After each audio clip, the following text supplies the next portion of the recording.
Bonjour tout le monde. Dans la série des cours du module de physique des semi-conducteurs 3, destiné principalement aux étudiants de master de microélectronique, nous allons aborder aujourd'hui un nouveau cours sur les nanotubes et les nanophiles, ainsi qu'un aperçu sur le graphène. Donc ici, quelques références et quelques sites que vous pouvez utiliser. Pour commencer, je vous donne les points essentiels qui seront abordés. Donc, nous allons commencer par un aperçu sur le graphène. On va voir comment le préparer, les différentes allotropies du carbone, les familles ou la famille du graphène, la différence entre graphène et diamant, les caractéristiques et applications du graphène. On passe par la suite au nanotube. On va voir leur structure, les différents types d'enroulement des nanotubes, dimensions des nanotubes, comment synthétiser ces nanotubes de carbone. Il y a différentes techniques. On va citer principalement les méthodes, quelques méthodes réalisées ou effectuées à haute température et les techniques de synthèse à moyenne température telles que la CVD. On termine par dire quelques mots sur les nanophiles. On verra essentiellement leur définition, l'intérêt et les méthodes de fabrication. Donc, concernant le graphène, donc on sait que c'est un matériau bidimensionnel cristallin. C'est une des formes allotropiques du carbone. Et dans l'empilement de ce feuillet de graphène à 3 dimensions dans le graphite. La théorie sur ce matériau a été mise en place par Wallace vers les 1947. Quant à sa préparation, donc, il y a différentes techniques. Il y a une technique d'extraction mécanique grâce à la technique d'exfoliation des couches de graphène à partir du graphite et les méthodes d'étaxie par chauffage d'un cristal de carbure de silicium qu'on va voir par la suite. Bon, comme l'atome de base ou la brique de base, de base de ce matériau est l'atome de carbone, on va jeter un coup d'œil un peu sur les caractéristiques de cet atome. Donc, on sait qu'il a 6 électrons de cœur, 2 électrons de cœur et 4 électrons périphériques. Il a 6 protons et 16 neutrons, ce qui donne une masse de 12 UMA. Le diamètre de l'atome, c'est de l'ordre de 3 angstroms, c'est-à-dire 3 à 10 moins 10 mètres. Cet atome de carbone, pour réaliser des liaisons avec d'autres atomes de carbone ou avec d'autres atomes chimiques, donc, il passe dans différents états d'hybridation. Il y a l'hybridation sp3, sp2, sp, qu'on va voir plus tard. Et dans le cas présent du graphène, donc c'est l'hybridation sp2. Donc vous avez une orbitale S avec deux orbitales P qui donnent ces 3 orbitales en bleu ici et l'orbital P restant donc il est vertical aux 3 orbitales et donc c'est 3 orbitales sp2 qui vont assurer les liaisons entre les atomes de carbone pour former le graphène. Donc, les 6 électrons de l'atome de carbone, donc 2 électrons du cœur trois qui vont faire la liaison ici, engagée dans les trois orbitales sp2. Et il reste un équilibre qui assure la conduction qui fait partie de tout. Il circule entre les différents atomes. Commençons par l'hybridation sp3 rencontrée dans le cas du diamant, un cristal à 3 dimensions. Donc, à partir de la configuration électronique du carbone, donc on cite qu'il y a 2 électrons dans l'orbital NS et 2 électrons dans l'orbital 2s et les deux restent dans l'orbital 2p qui peut recevoir jusqu'à 6 électrons. Et donc, pour avoir cette hybridation sp3, donc, un électron de l'orbital 2s passe dans cette case, dans cette orbitale p, et donc vous allez avoir en tout 4 orbitales appelées sp3, donc une orbitale s et 3 orbitales p3. Et donc, comme on le voit ici, à l'aide des figures des différentes orbitales, donc l'orbital 2s avec les 3 orbitales 2p qui vont donner naissance à 4 orbitales de type sp3 et qui sont qui permettent au diamant de se former et construire le cristal diamant à 3 dimensions. Donc, c'est la liaison tétrahydrique, que vous voyez ici, avec ces 4 orbitales. Le deuxième type d'hybridation, c'est sp2. Donc, toujours, il y a passage d'un électron de l'orbital 2s vers le troisième orbital, la troisième orbitale p. Et dans ce cas, il y a association seulement de 2 orbitales p avec une orbitale s pour donner naissance à ces 3 orbitales. Par contre, le troisième orbital p reste isolé. Donc, ces 2 orbitales p avec une orbitale s forment 3 orbitales sp que vous voyez ici, et quand on a schématisé ici, et l'orbital p restant, donc il reste tel qu'il est ici. Et donc, ce sont ces 3 orbitales sp2 qui vont assurer les liaisons entre les différents atomes de carbone pour former le graphène. Il y a une autre troisième hybridation de type sp. Donc, dans ce cas, toujours le passage de l'électron 2s vers la troisième orbitale p. Et dans ce cas, il y a seulement association d'une orbitale s avec une orbitale p et les 2 orbitales p restent seules. Et donc, ces 2 orbitales 1s et 1p donc, forment ces 2 orbitales sp qui vont assurer les liaisons, alors que les 2 orbitales restent p restent isolées comme ici.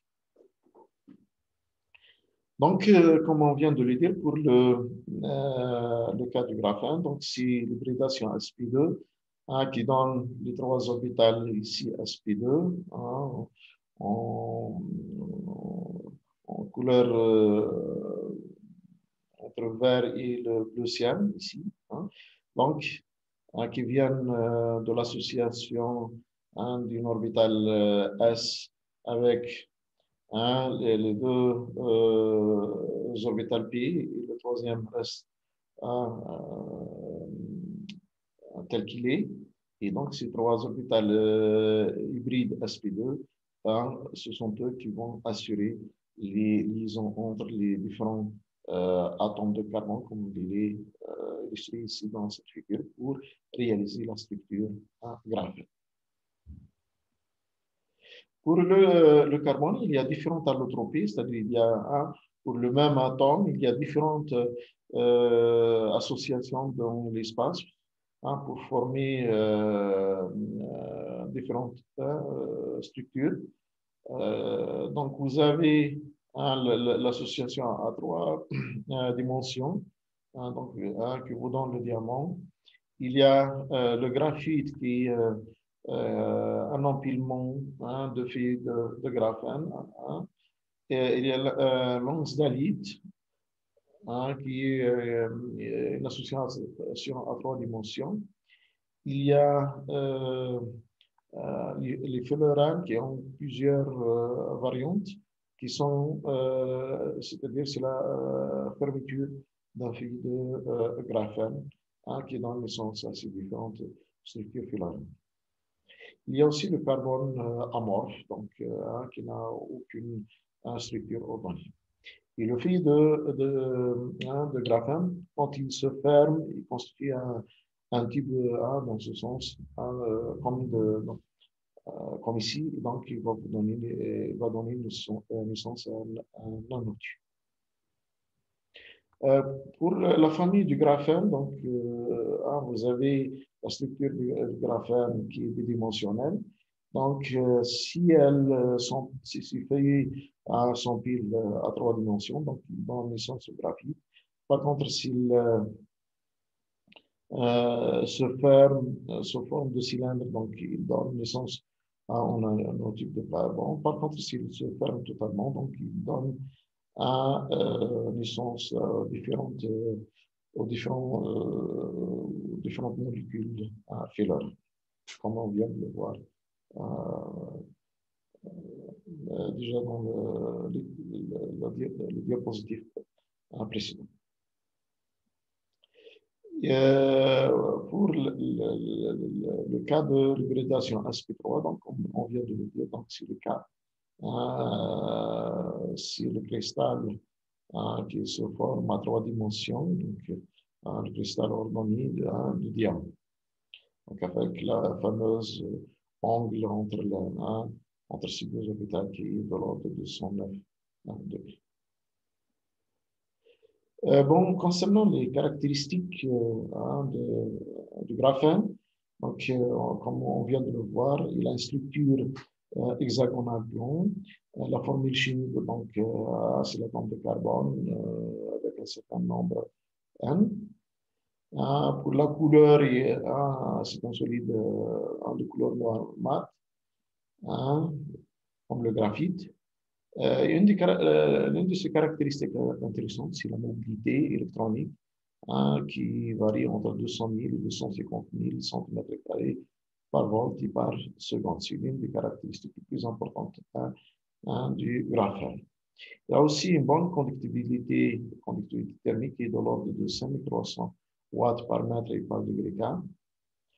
Une autre caractéristique remarquable, c'est sa résistance à la rupture qui est de l'ordre de 200 fois celle de l'acier, mais 6 fois plus léger.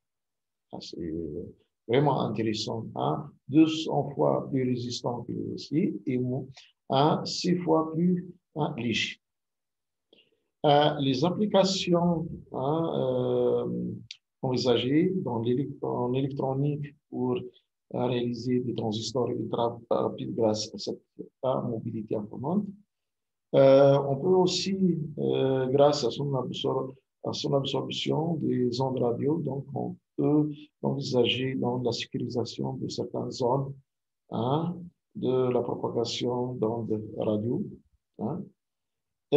Aussi, il y a une autre caractéristique importante qui est le stockage de l'énergie. Donc, il peut stocker environ 3200 mAh par gramme contre les 300 mAh par gramme pour les batteries de lithium. C'est plus de 10 fois, presque 11 fois. Donc, c'est un bon candidat pour les futurs piles, donc ce qui permettra d'avoir une autonomie importante. Maintenant, on passe aux nanotubes et nanophiles. Donc, on commence par les nanotubes. Donc, concernant leur structure, donc, il existe deux types de carbone. Il y a les nanotubes de carbone monofeuillés, donc c'est-à-dire une seule feuille de graphène qui se ferme sous forme d'un cylindre, hein, donc ce qu'on appelle single-walled carbon nanotube. Hein. Et il y a le nanotube de carbone multifeuillé, donc, hein, comme ici, hein, il y a plusieurs feuillets concentriques, comme ici. Hein. Et on peut avoir aussi des nanotubes de carbone double feuillé, c'est-à-dire seulement deux feuilles au lieu de plusieurs. Donc ici, hein, c'est la microscopie électronique par transmission qui a permis de mettre en évidence la présence de ces différents cas, c'est-à-dire, comme ici, vous avez un nanotube de carbone à 5 parois ici, double paroi ici, 7 parois. La fermeture du feuillet de graphène pour former le nanotube de carbone peut se faire selon différentes manières, donc ça donne différentes structures. Donc, tout dépend comment se ferme le feuillet de graphène selon le vecteur de chiralité qui est défini avec une origine quelque part ici dans un nœud. Hein, et bien sûr qu'il y a deux vecteurs selon les deux vecteurs de base A1, A2 du réseau bidimensionnel. Donc, si la fermeture se fait selon l'enroulement se fait selon le vecteur CH qui est dirigé selon 1, c'est-à-dire M égale à 0. Donc, dans ce cas, on aura un nanotube de structure de type zigzag, comme il est illustré ici, zigzag ici, au niveau de la fin du nanotube. Si elle se ferme, si la fermeture se fait selon le vecteur de chiralité avec m égale à n, dans le cas, donc, nous avons une structure de type armchair, comme ici. Donc, vous avez l'armchair ici, ainsi comme le bras de la chaise. Par contre, dans les autres cas, on dit c'est la structure de type Shannon. Concernant les dimensions des nanotubes, donc pour le diamètre, ça peut varier ça peut atteindre quelques nanomètres pour les nanotubes simples parois, à quelques dizaines pour les multi-parois. Par contre, la longueur, elle peut aller peut varier de quelques micromètres jusqu'à 1 centimètre. Bon, pour la synthèse des nanotubes de carbone, comme on l'a dit tout à l'heure, donc il existe deux méthodes. La méthode à haute température et les méthodes à moyenne température, ce qu'on appelle la technique CVD. Concernant les méthodes de haute température, donc, cette technique, sa caractéristique principale, c'est qu'elle favorise l'obtention des nanotubes monofeuillés. En opérant bien sûr sous des conditions de température et de pression élevées par évaporation du carbone. Comme le graphite, comme on opère à des hautes températures, vous savez que le carbone est très sensible à la présence d'oxygène, donc il agit beaucoup avec l'oxygène. Et donc, il faut opérer dans une atmosphère de gaz rare tel que l'hélium ou l'argon. Parmi les techniques à haute température, ensuite, l'ablation par arc électrique, hein, bon, qui a comme caractéristique,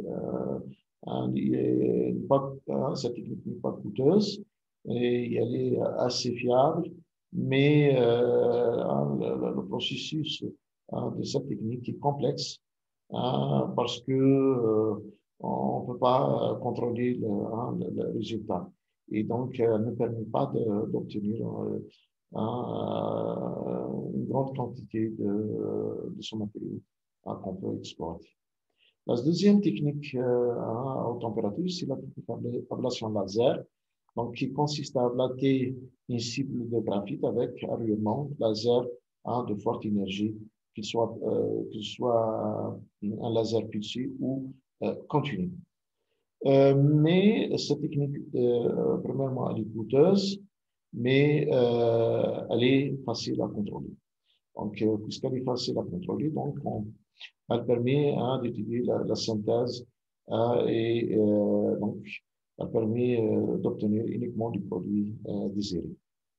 On peut aussi utiliser une synthèse dans un four solaire, comme dans le cas de laser. Donc, on remplace le faisceau de laser par un faisceau solaire concentré.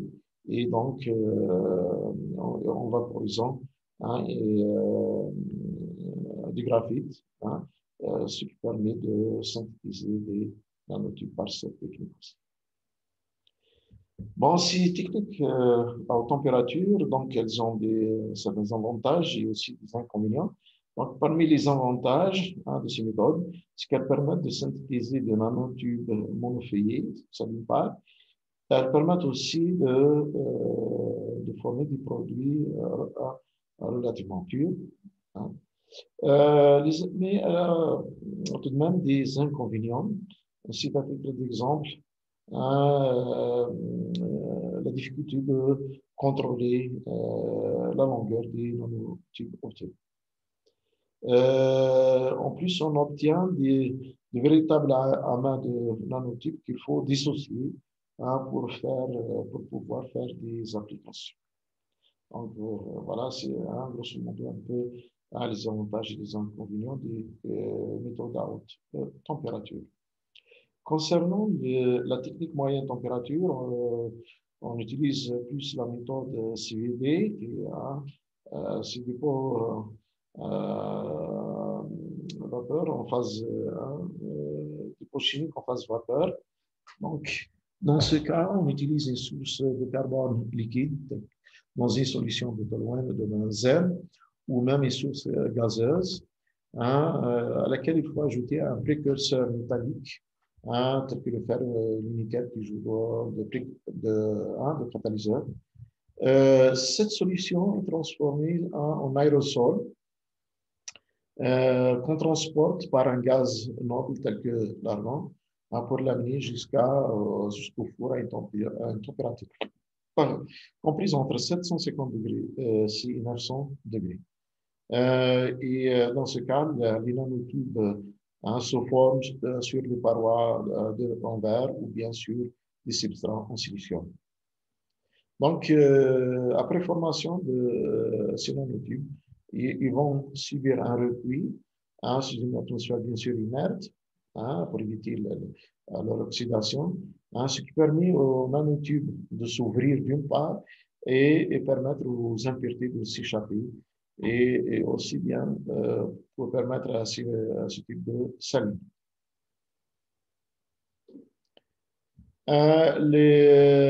Parmi les propriétés physiques des nanotubes, c'est qu'ils ont une rigidité très élevée et une large déformabilité. Donc, ce qui leur confère des propriétés d'absorption d'énergie, surpassant celles des matériaux existants tels que l'acier. Ils permettent aussi, ils admettent aussi des densités de courant remarquables, c'est de l'ordre de 10 puissance 10 ampères par centimètre carré. Donc, c'est la raison pour laquelle ces nanotubes de carbone sont considérés comme les meilleurs conducteurs actuels qui surpassent les bons conducteurs tels que le cuivre.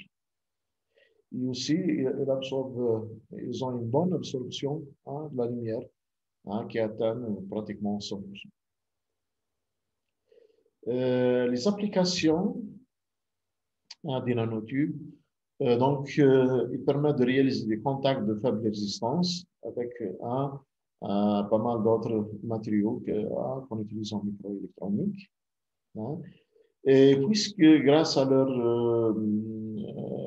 rigidité et leur déformabilité, donc on peut les utiliser comme matériaux de protection performants, tels que dans la réalisation du pare-choc, des jets de barre, etc.